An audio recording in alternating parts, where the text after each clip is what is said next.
In a rain-soaked city, Zara, a young baker drowning in debt, saves Harold, an elderly man with Parkinson's, from a cruel rejection. Her single act of kindness ignites an unexpected partnership with Harold's son, Nathan, turning her failing bakery, Nana's Hearth, into a beacon of hope. From a mobile kitchen feeding the hungry to a community hub, Zara's compassion sparks a legacy that proves one small gesture can change everything. Ready to see how far kindness can go? Welcome to my channel. I'm so glad you're here, where we celebrate the power of kindness in every moment. If you enjoy this space, please like, share, and subscribe. It helps keep our community growing. On a rain-slicked city street, a young woman hurried past the warm glow of cafe windows, weighed down by mounting bills and shattered hopes. But when she saw an elderly man with Parkinson's being roughly pushed into the cold by a cafe worker, she didn't pass by. Instead, she ran to his side, offering comfort and a warm meal.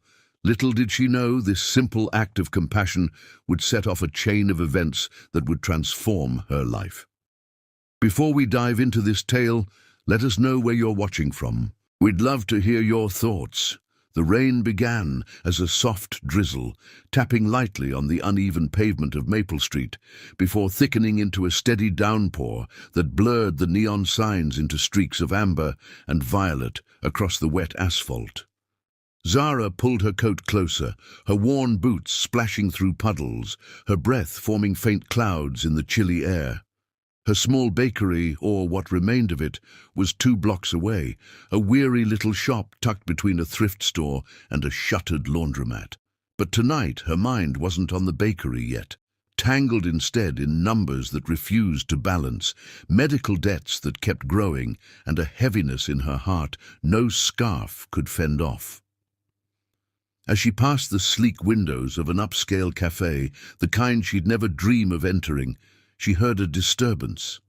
Harsh, cutting voices pierced the patter of rain. Curiosity pulled at her despite the chill, and when she glanced over, the scene unfolded like a slow, aching film. A worker, dressed in a crisp apron with a scowl to match, was pushing an elderly man out onto the wet steps, his movements brusque, his words sharp and unkind.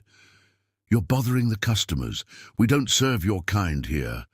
The old man staggered, his frail legs slipping on the slick stone, and he collapsed onto the pavement, his walking stick skittering across the ground. His body shook, not just from the fall or the cold, but from something deeper, something relentless. Zara saw it then, the jerky, uncontrolled tremors of his hands, the quiver in his jaw. Not just age, but the unmistakable cruelty of advanced Parkinson's.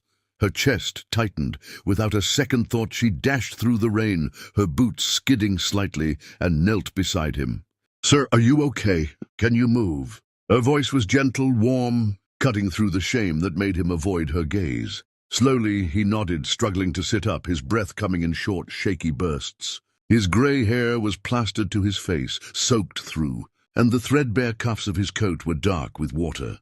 The cafe worker muttered something about clearing the doorway. But Zara ignored him. Her focus was on the man before her, on the way his body fought against him. On the way, the fancy cafe turned its back as if his pain was a stain they could erase. She steadied his arm carefully, her fingers firm against his trembling. "My place is just up the street," she said softly. "It's simple, but it's warm. And I can make you something to eat if that's okay."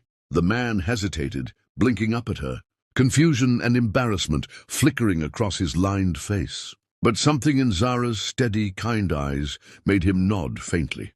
She smiled, not the practiced grin she gave customers, but a quiet one that said, "You're seen," without needing words. She retrieved his stick, looped her arm through his, and together they shuffled through the rain, her small frame supporting his every step. The city hummed around them, people rushing by, cars splashing through puddles, shop lights glowing for others, but Zara only saw the man beside her, their slow, careful steps, and the faint outline of her bakery emerging through the mist. The bell above the door gave a soft chime as Zara nudged it open. the sound faint against the quiet inside. Warmth from an old radiator in the corner spilled out, wrapping them like a worn blanket. Her bakery, modest and weathered, with walls marked by years of care and late nights, smelled of fresh dough and lingering vanilla.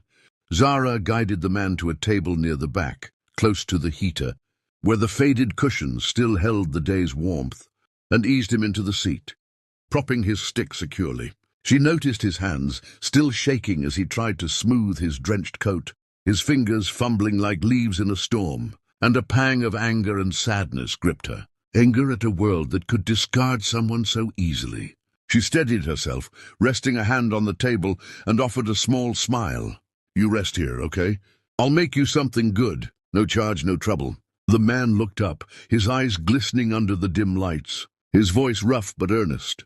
"You're too kind, miss. Most folks don't even see me." Zara's heart clenched, but she kept her face steady. She nodded, slipped behind the counter, and got to work. The kitchen was small, cluttered with mismatched bowls and dented pans, the kind found in places held together by grit and dreams. The single bulb flickered, but to Zara it was home.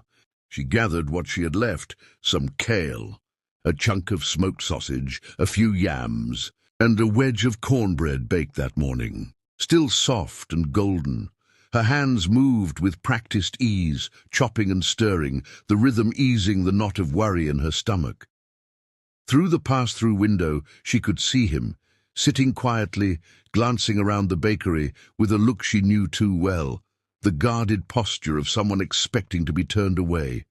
Her throat tightened, but she focused on the hiss of sausage in the pan, the rich aroma filling the air, weaving through the worn tables and scuffed floors like a vow. 10 minutes later, she set a steaming plate before him. Kale glossy with butter, sausage savory and warm, yams melting under their own weight, cornbread drizzled with a touch of maple syrup. She added a mug of hot cider, spiced just like her grandmother used to make. "Hope you're hungry," she said, sliding into the seat across from him, her own plate in hand, exhaustion tugging at her but overshadowed by a quiet pride. The man stared at the food like it was a banquet, his hands shaking harder as he gripped the fork.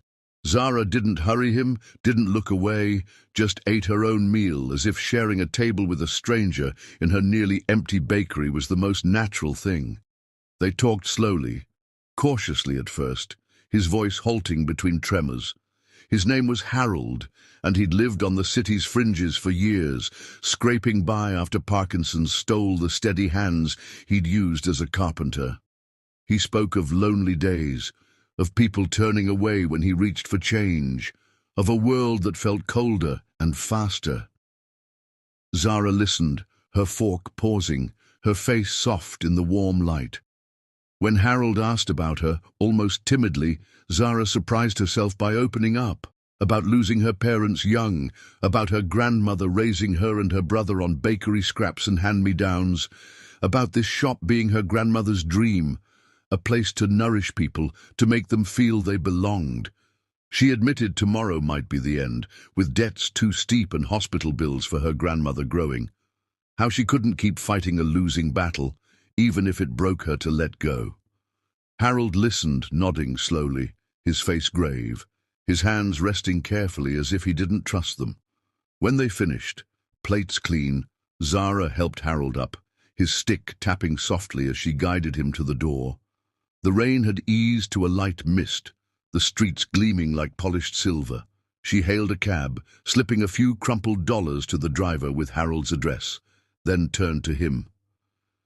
"Take care, Mr. Harold," she said, her voice thick. Harold clasped her hand, his tremors strong but his grip warm with something like hope. "I'll see you tomorrow, dear," he said, a spark in his weary eyes. "Right here." Zara smiled, real and wide, even as her throat ached, watching the cab pull away, leaving her alone on the wet pavement, her bakery glowing faintly behind her like a candle refusing to flicker out. The next morning broke grey and heavy, the sky low and sagging over the rooftops like damp cotton, the streets of Maple Street still slick and reflective. Zara hadn't slept, the weight of goodbye pressing against her chest, but she rose early, pulling on faded jeans and a soft sweater, moving slowly as if she could delay the inevitable. The bakery felt colder today, the radiator wheezing, the lights casting a pale glow over the worn tables and empty chairs. She lingered in the doorway, keys heavy in her hand, soaking in the scent of flour and faint caramel, the way the light tried to reach the faded tiles. This was meant to be the final day, the last chapter of her grandmother's dream, built with mismatched plates and love too big for the tiny kitchen. Zara refused to let it end quietly. She tied on her apron, rolled up her sleeves, and started working. The pantry was nearly bare, the ingredients sparse, but she made it work. Pots of lentil soup, trays of cornbread, pans of eggs and bacon. The aromas filled the space, warm and inviting, wrapping the walls in a final embrace. And people came, the bus drivers from the depot, the elderly man from the corner store, a group of kids in patched jackets, drawn by the smell, the open door, the promise of one last meal. Zara served them with genuine smiles, setting down plates with care, laughing when the thrift store owner teased her about raising her prices, ignoring the kid who tucked an extra roll in his pocket. Today wasn't about profit. She was cleaning the counter, humming softly, when the bell chimed again. She turned, expecting a familiar face, but froze, the rag still in her hand. Harold stood in the doorway, his posture a bit straighter, though his hands still shook. Behind him was a tall man in a sharp, tailored jacket, shoes gleaming, hair neatly combed, his face striking in a quiet, commanding way. He followed Harold inside, his eyes scanning the bakery, quick, precise. Before landing on Zara, he moved with the ease of someone used to owning any room. But there was a hesitance too, as if he wasn't sure he fit among the chipped mugs and sticky tables. Harold shuffled forward, his smile bright, reaching for Zara's hand. "Told you I'd be back," he said, pride in his cracked voice. The man stepped closer, pausing briefly before offering his hand. "I'm Nathan," he said, his voice calm but warm. "Harold's son." Zara blinked, seeing the resemblance now, the same strong jaw, the same sharp intelligence in his eyes. She shook his hand, her calloused palm meeting his smooth one, the kind that never worried about overdue bills. "Good to meet you," she said, steady despite the quickening of her pulse. Nathan glanced around again, his lips tightening as he took in the peeling wallpaper, the mismatched stools, the small crowd savoring their soup with quiet gratitude. He said nothing, but Zara felt his silence, heavy and assessing. Harold tugged at Nathan's sleeve, his voice fierce despite the tremors. "I told you she's special." Nathan gave a faint nod, and Zara sensed something shift, something unspoken. She busied herself pouring coffee into heavy mugs, pretending not to notice Nathan helping Harold to a table, listening as Harold recounted how Zara had helped him, fed him, treated him like kin without a hint of judgment. She moved through the bakery, refilling cups, keeping her hands busy as her heart pounded. After a while, Nathan approached the counter, steam from the coffee pots curling around him. His voice was low, earnest. "My father doesn't ask for much," he said, meeting her eyes. "But when he does, I pay attention." Zara waited, drying her hands on a towel, the silence stretching. "He wanted me to thank you," Nathan continued, his lips twitching slightly, as if the words carried weight. "I thought about writing a check, something to settle things. But now," he glanced at the room, "at the people, at Zara moving among them like she was part of them, I think we can do more." Zara frowned, wary, the instinct to guard against promises from men in expensive coats rising in her chest. "What do you mean?" she asked, her voice calm but tired. Nathan's smile was small, genuine. "I want to help you save this place," he said. "Not just with money, a real plan, a partnership, a new beginning." As his words sank in, settling into the worn bakery, into Zara's stunned silence, into Harold's proud, trembling grin, the grey clouds outside began to part, and slivers of sunlight spilled across the scuffed floor, warm and persistent, brimming with possibility. It took nearly 6 weeks, and Zara barely slept, not from dread, but from a restless spark she hadn't felt since she was a girl, kneading dough beside her grandmother in a kitchen scented with nutmeg and faith. The bakery was closed for renovations, but it was alive with the sounds of hammers, of voices, and the hum of renewal. Zara was there for every moment, flour in her hair, sawdust on her jeans, working alongside builders and decorators as if she'd been born to it. This wasn't someone else's vision, it was her story, rewritten with every nail and brushstroke. Nathan didn't hover, but he was present, sometimes in a suit, sometimes in a sweater with sleeves rolled up, clipboard in hand, his usual polish softened by genuine care, even respect. And Harold, dear Harold, came by daily, his stick tapping a steady beat, watching the progress like a proud elder, greeting workers like old friends, sharing stories that seemed to lift everyone's spirits. The reopening morning arrived with sunlight streaming through new windows, the sky clear and hopeful. Zara stood in the transformed space, her heart racing. The tiles were new, but kept the old checkerboard pattern her grandmother loved. The tables were refinished, but still a deep burgundy, a nod to the past. The counters gleamed, and a small photo hung behind the register. Her grandmother, apron on, stirring a bowl, smiling like life was still kind. Zara wore a fresh apron, but kept her old sweater, sleeves pushed up, hands trembling slightly as she unlocked the doors.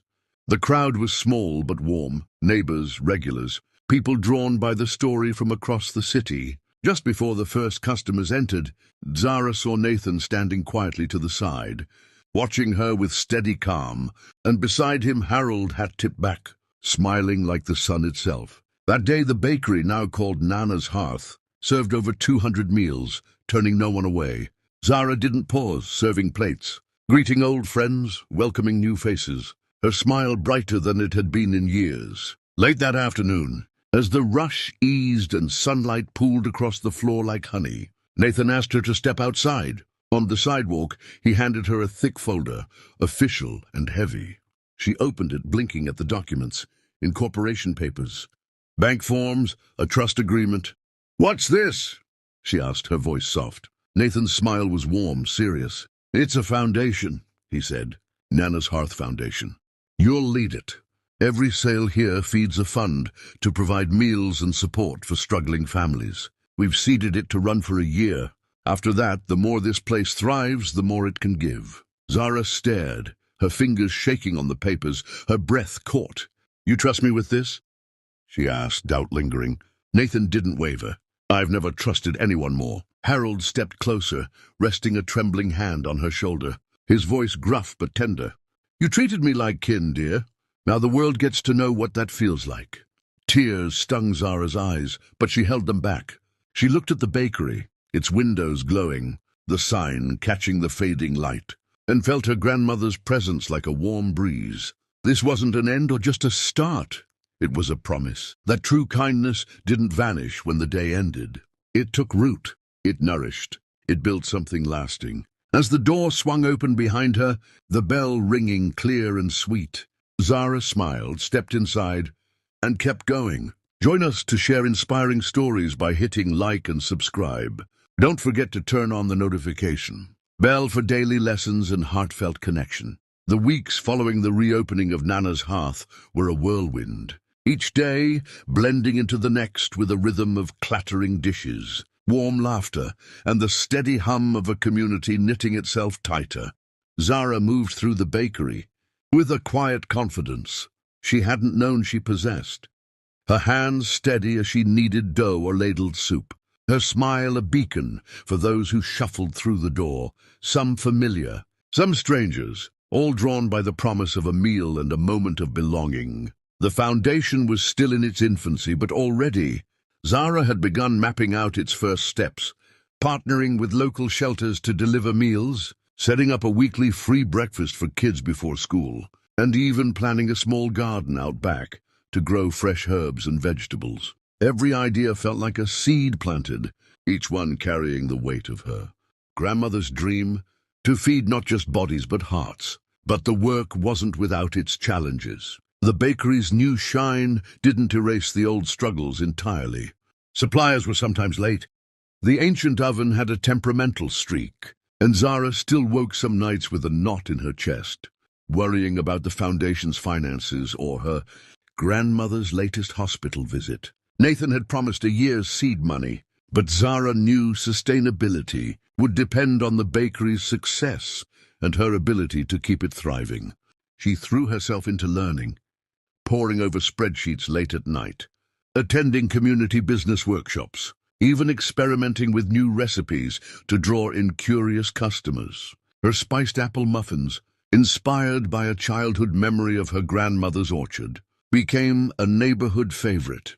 Selling out by noon most days, Harold remained a constant presence, his cane tapping through the door, each afternoon like a metronome, marking the day's progress. He'd settle into his favorite table by the radiator, sipping cider and watching the bustle with a contented smile. Sometimes he'd share stories of his carpentry days, his voice halting but vivid, painting pictures of oak tables he'd carved or bookshelves that still stood in homes across the city. Other times he'd just sit quietly, his trembling hands folded, his eyes following Zara with a pride that made her throat tighten. "You're building something real here," he told her one rainy afternoon, his words slow but sure. "Not just a shop, a legacy."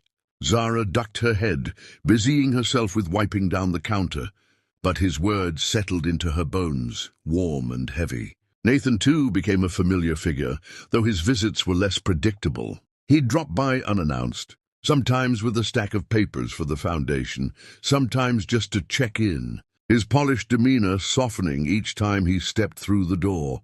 Zara noticed the way he lingered, not just to talk business, but to watch the bakery's rhythm.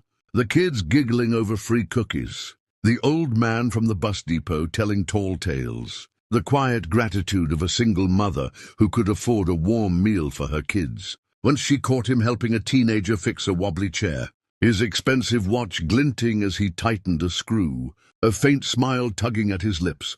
"Didn't know you were handy," Zara teased, leaning against the counter. Nathan shrugged, a rare flush creeping up his neck. "I'm learning," he said simply, and something in his tone made her wonder what else he was learning about the bakery, about her, about a world he'd once only seen from a distance. One chilly morning, about 3 months after the reopening, Zara arrived at the bakery to find an envelope slipped under the door. Her name scrawled in Harold's shaky handwriting. Inside was a folded letter and a small, worn photograph. The letter was brief, each word carefully penned. "Dear Zara, I've been saving this for the right moment.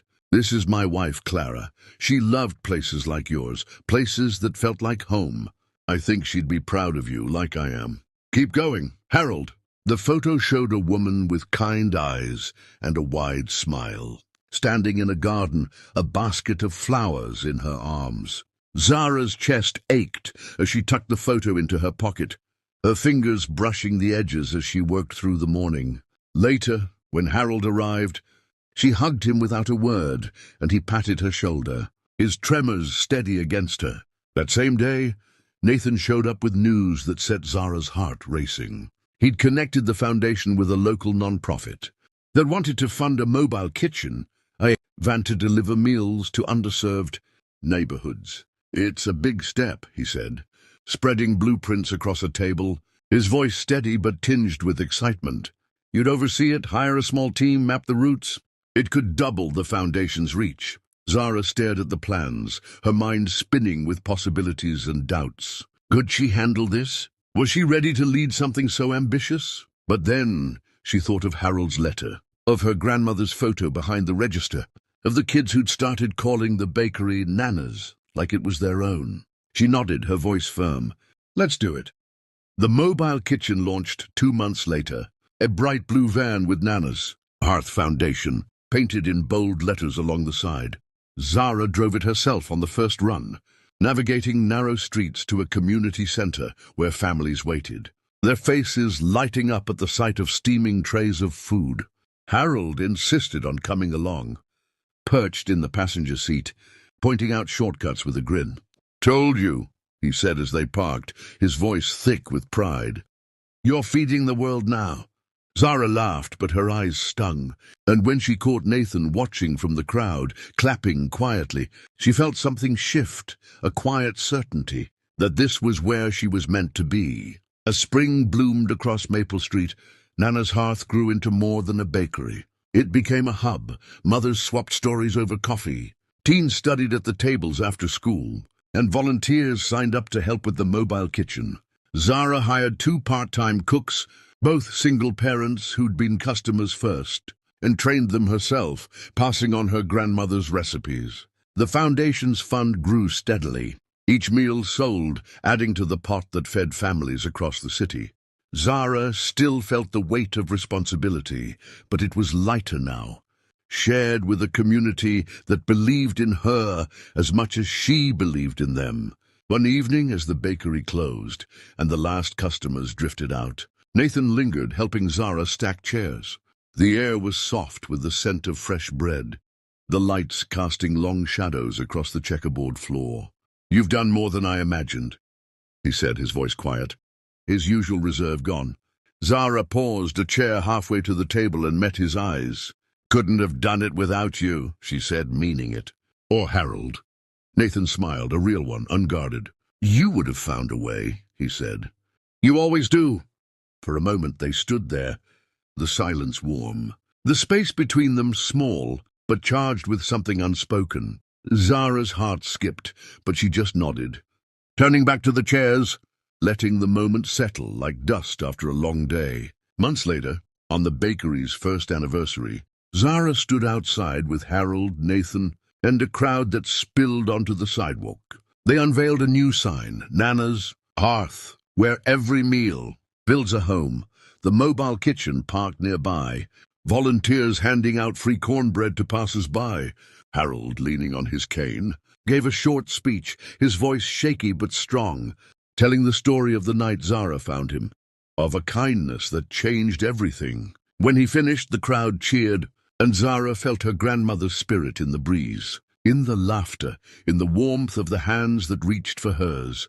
She looked at Harold, at Nathan, at the faces around her, and knew this was only the beginning. Nana's Hearth wasn't just a place, it was a promise, one she'd keep feeding, one meal, one heart, one day at a time.